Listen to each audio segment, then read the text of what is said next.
Well, related to that, how do you think this is affecting children who play the games, or children who play these games? I mean, if these are life-changing, like there are life-changing games out there, there are games that influence people and the choices they make, how do you think this is affecting children? Because it's going to have a different effect on them than it will on adults. Right. Well, you know, the whole world is changing, and everything's affecting children. You know, our economy is affecting children. You know, the wars are affecting children, games are affecting children, movies are affecting children, television. So, what is the effect we're having? Well, it's all part of a larger picture to me. We're in a very changing society, and children are growing up far more informed and sophisticated than when I grew up. I mean, you know, it's amazing how much information they process that they didn't before. Games themselves, I think, are having a mix of effects, but some of those effects are very positive. Children are learning complex systems. They're learning critical thinking. Some of them, when they play Zoo Tycoon and other games like that, they're learning financial management, and they are. They're learning stuff from games that are amazing. Now, are they being influenced in bad ways? I actually don't think so. What I have studied, when I did the Reset book, my publisher wanted me to really look at the criticisms of games first, because we were writing that book for non-gamers. So I first had to address things like violence and addiction in games. And so I did a tremendous amount of study on violence. I read books, I read papers, I talked to experts on both sides of the story. I interviewed even the guy who did the Senate, who did this whole presentation before the Senate in the 60s, which was the seminal study by which everybody decided that media creates violent people. And that's been somewhat debunked, and even he admitted that to me on the phone that it wasn't really definitive. So basically, we've been living in a society since the 60s that truly believed that TV and movies and other media, including games, were direct contributors to criminal behavior and violence in people who played them and watched them. And it turns out there's no proof of it. Every court case that's come before any courts have been thrown out or found in favor of the side of the games and the media because they could not prove it. And courts look at objective evidence. So who am I to argue? I mean, no, I really looked at it, and I really did realize that there is no absolute proof that they do cause violence. Now, they can cause confusion, especially in people who have other risk factors. So, it's a larger issue, and a lot of it has to do with abuse in families with certain kinds of things. There was one book I read that said that a lot of kids grow up in very risky, environments, very toxic environments, and that it only takes one person to really give them full attention and encouragement in their lives to turn it all around. But the people who never get that encouragement may turn out to become violent or to become antisocial. That has nothing to do with games. That has to do with this whole social structure of their life. And in many times, games are actually salvation for those people. In that sense, they get to go into a place where they're in control, where they have control of their destiny, and where in the real world they have no control of their destiny. If a kid lives in an environment where they might walk out the door and get shot on the street by some random shooting because it's all gangs in their area, and they can go in a game like World of Warcraft and they can become a really powerful character and actually control what's going on around them, what do you think they're going to prefer? So, they serve a purpose in many people's lives of different purposes. And so I don't think you can ever say anything is all good and all bad. There are great games and crappy games. There are games that inspire us, and there are games that turn us off.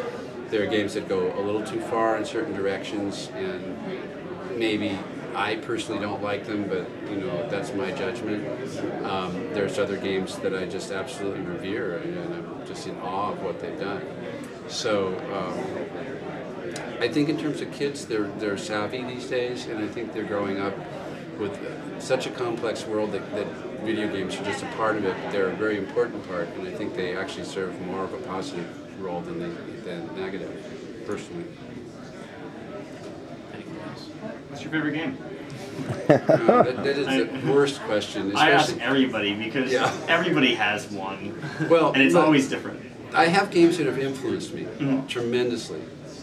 Starting with probably the first really huge impact game that I had, though I played all through the 70s, all kinds of games, was Wizardry, because I had never played Dungeons and Dragons, so I wasn't familiar with the card games and the role-playing games. So this was my first introduction to role-playing in a real big scale. I'd played Ultima 1, but Wizardry was a big one for me. And then there was Legend of Zelda, the original one, and that to me was a gem, absolute gem of a game, so brilliantly put together. And I love the Mario games too, but there was something about the way he utilized the progression of abilities and the reuse of the map was so brilliant in in a little NES game that I've always I've seen polls done in magazines about the greatest games of all time, and that game often is at the top or pretty near it. So I guess I'm not alone, but I am sincerely, that game just blew me away in so many ways. And then since then there have been so many great games, and it's really difficult to say what's my favorite. I've spent countless hours in MMORPGs, and it's funny too, because I've played not all of them, but up until a certain point I had played all of them, and I've done books on I did a book on Ultima Online when it came out, and I did a book on Asheron's Call, and and then I did one book on one of the Dark Age of Camelot expansions, but I didn't play a lot of EverQuest. I did play WoW, but actually, strangely enough, I think Asheron's Call was one of the best of them. He was the hardest one. Didn't have a con system. You couldn't look at a monster and know what it was by its color. You had to figure out what its capabilities were, and it was hard to level in that game. It was a really hard game to level, so it actually was more challenging, more hardcore than a lot of the other games in some ways, but it just didn't compete against EverQuest. EverQuest really kicked its ass, so, But I did play a lot of Asheron's Call. I played just unbelievable amount of time, to the point where I actually had to stop myself because I wasn't getting anything done anymore. So, but that was a good game. It really was. But in more modern games, I mean, it's just almost impossible for me to even say what my favorites, because I go through them so fast. I will say that I played every version of Civilization, and when it came out on the iPhone, I was like, oh wow, that's so cool. And I find that I'm playing Civilization all the time on the iPhone because of all these other games. I just keep playing another scenario, and trying different things, and I'm still enjoying that. Field Runners is another great one on iPhone. I really like that game.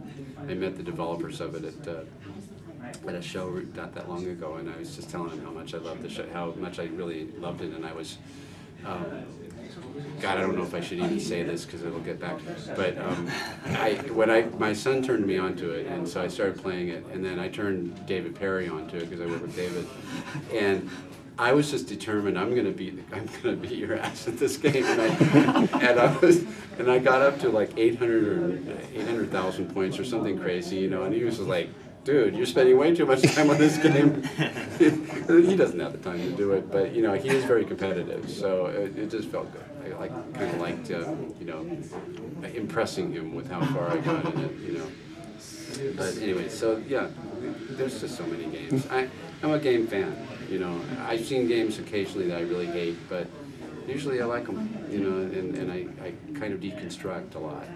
I look at why is that good? Why did it work this way? And I work with students now a lot, and the ones that want to get into design, I tell them, you've got to deconstruct what you're doing. You can't just play it. You have to take it apart and understand why did this work, and why is it good, and why did they do this? If you want to be a game designer, you can't just play games. You have to understand why you're playing it and why it's working.